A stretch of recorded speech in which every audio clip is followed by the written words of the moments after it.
hari ini kami akan mempresentasikan tugas PBL Bahasa Indonesia dan Matematika. Bersama kami kelompok 3 kelas 7B dengan saya, Felicia Lovina Cuaca. Nama saya Casey. Judul cerita fabel yang kami buat adalah John dan Ella. John dan Ella. Di suatu kota kecil di Irlandia, hiduplah seekor anjing yang sangat pandai memasak. Dia bernama Koki John. Walaupun masih muda, dia sudah sangat terkenal karena masakan yang dibuatnya sangat lezat. Dia memiliki restoran kecil di tengah kota. Restoran itu sangat ramai dikunjungi pelanggan. Hal tersebut terbukti sejak minggu pertama restoran itu buka, jumlah pengunjungnya semakin banyak. Sebanyak 150 pelanggan. Pada minggu kedua jumlah pengunjungnya sebanyak 160 pelanggan. Pada minggu ketiga jumlah pengunjungnya sebanyak 170 pelanggan. Dan pada minggu keempat jumlah pengunjungnya sebanyak 180 pelanggan. Namun pada minggu kelima jumlah pengunjungnya menurun drastis sehingga menjadi 100 pelanggan. Yang lebih mengejutkannya lagi, pada minggu ke-6 dan minggu ke-7, jumlah pengunjungnya menjadi 60 dan 50 pelanggan. Hal ini membuat Koki John sangat bersedih dan duduk melamun di sudut dapur restorannya. Pada saat itu juga, tiba-tiba dia melihat ada lubang kecil di sudut dapurnya. Dengan penasaran, Koki John mencoba mencari tahu tentang lubang tersebut. Ternyata di dalam lubang itu ada sekelompok tikus kecil yang sedang menikmati makanan yang dimasak oleh Koki John. Hal itu yang menjadi penyebab restoran Koki John semakin sepi. Koki John memiliki beberapa ide untuk memberantas sekelompok tikus yang sangat menyebalkan itu. Namun, usahanya itu selalu gagal. Dia pun duduk bersedih di dekat lubang kumpulan tikus itu. Tak berapa lama, datanglah seekor ibu tikus yang bernama Ella. Dia mendekati Koki John dan berkata, Maafkan kami, Koki John. Semua ini salah kami. Karena kelaparan, maka anak-anakku mencuri makanan dan membuat kekacauan di restoranmu ini, kata Ella si ibu tikus. Seandainya kalian bicara dengan jujur padaku, maka dengan senang hati aku akan membantu memberikan kalian makan tanpa harus mengacaukan restoranku ini. Jawab Koki John dengan sedihnya. Sebagai permintaan maaf kami akan membantumu untuk membuat restoran ini kembali ramai dikunjungi oleh pelanggan, kata Ella dengan antusias. Bagaimana caranya? Tanya Koki John dengan penasaran. Ella si ibu tikus membisikkan sesuatu di telinga Koki John dan membuat Koki John tersenyum bahagia. Koki John dan Ella segera membersihkan restoran yang berantakan akibat perkelahian mereka. Sedangkan anak-anak Ella membuat suatu benda yang dapat membuat restoran Koki John menjadi ramai. Mereka bekerja sama, saling membantu, dan penuh dengan canda tawa membenahi restoran Koki John. Beberapa hari kemudian, pada malam hari, dari kejauhan, restoran Koki John nampak bersinar penuh dengan lampu yang gemerlapan dan ada suara band yang sangat merdu. Itu membuat para pengunjung sangat tertarik dan ingin masuk ke dalam restoran itu. Ternyata ada hal sangat menarik terjadi di restoran Koki John. Bukan hanya makanan yang sangat lezat yang dibuat oleh Koki John, namun ada sekelompok tikus yang menyanyi dengan merdunya dalam sebuah grup musik seperti konser yang sangat indah. Dan tidak kalah mengejutkannya lagi adalah para pelayan di restoran Koki John adalah para tikus yang sangat ramah yang membuat para pelanggan sangat senang.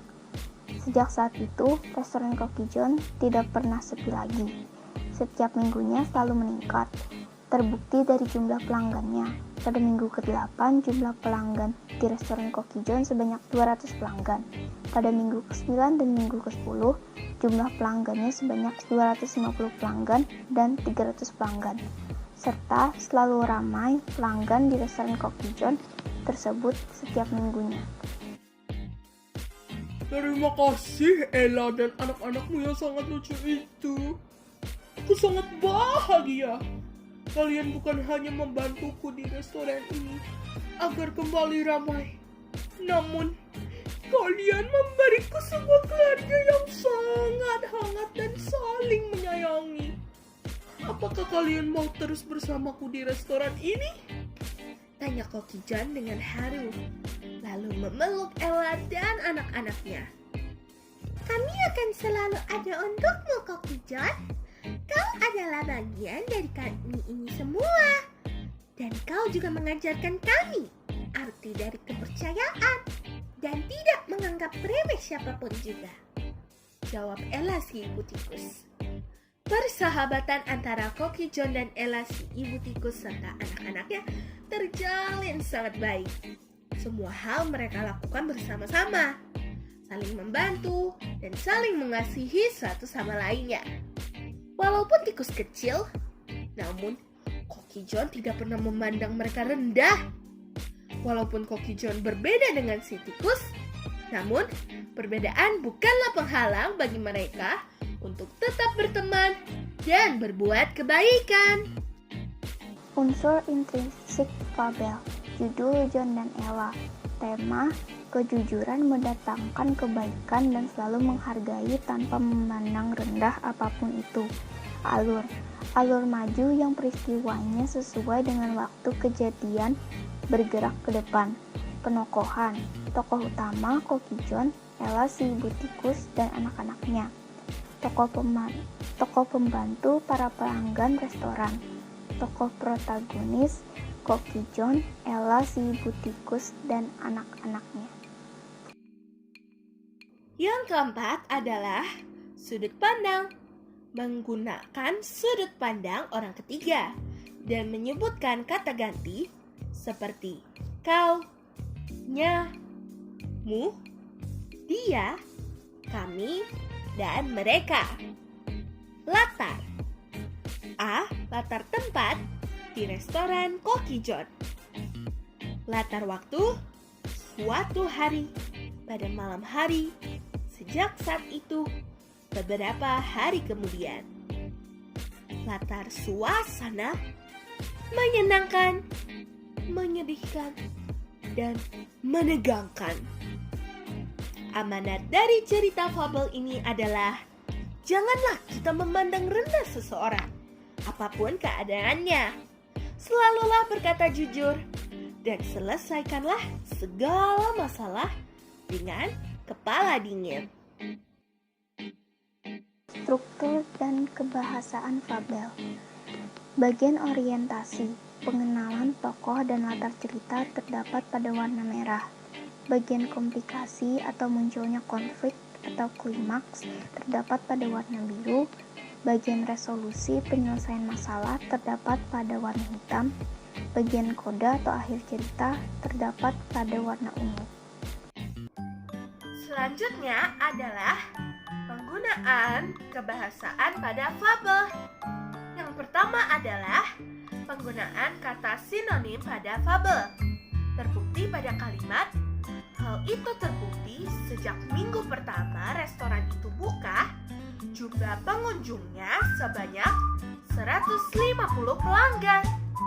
Di sini kita bisa lihat bahwa kata pengunjung dan kata pelanggan memiliki arti yang sama atau sinonim. Yang kedua adalah penggunaan kata antonim pada fabel.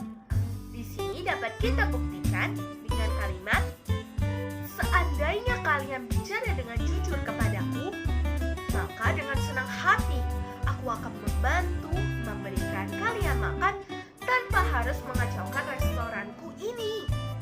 Jawab Koki John dengan sedihnya. Di sini kita dapat melihat bahwa kata senang hati dan kata sedih memiliki arti berlawanan atau yang bisa disebut antonim. Penggunaan kebahasaan pada fabel. Penggunaan kalimat langsung pada fabel. Sebagai permintaan maaf kami akan membantumu untuk membuat restoran ini kembali ramai dikunjungi pelanggan, kata Ella dengan antusias. Penggunaan kalimat seru. Seandainya kalian bicara dengan jujur padaku, maka dengan senang hati aku akan membantu memberikan kalian makan tanpa harus mengacaukan restoranku ini, jawab Koki John dengan sedihnya.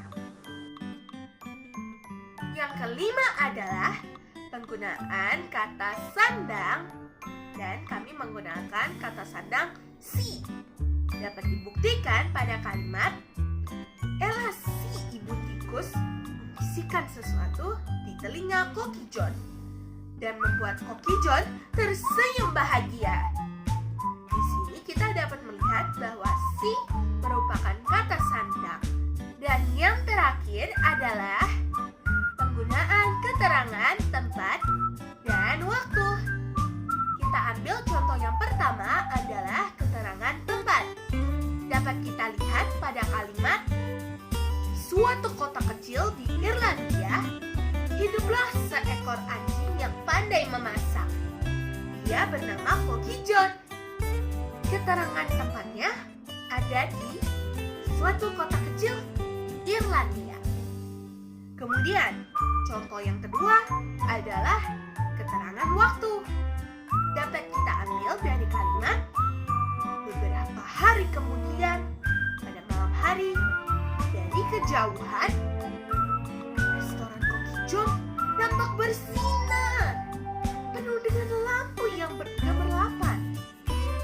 Dan ada suara band yang sangat merdu. Di sini kita dapat melihat bahwa keterangan waktu terdapat pada beberapa hari kemudian pada malam hari. Berikut adalah pengambilan data jumlah pengunjung setiap minggunya dalam bentuk fabel dan dalam bentuk diagram batang yang sudah kami buat. Yang ketiga adalah dalam bentuk diagram garis.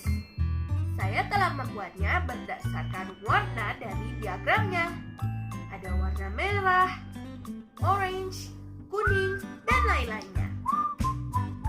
Dan yang terakhir adalah berdasarkan diagram lingkaran.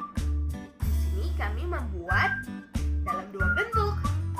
Yang pertama adalah berdasarkan persen, sudah kami buat berdasarkan rumusnya. Dan dalam bentuk derajat, juga sudah kami letakkan rumusnya. Jadi bisa lebih mudah dipahami. Sekian dari kami, terima kasih. Semoga informasi yang telah kami berikan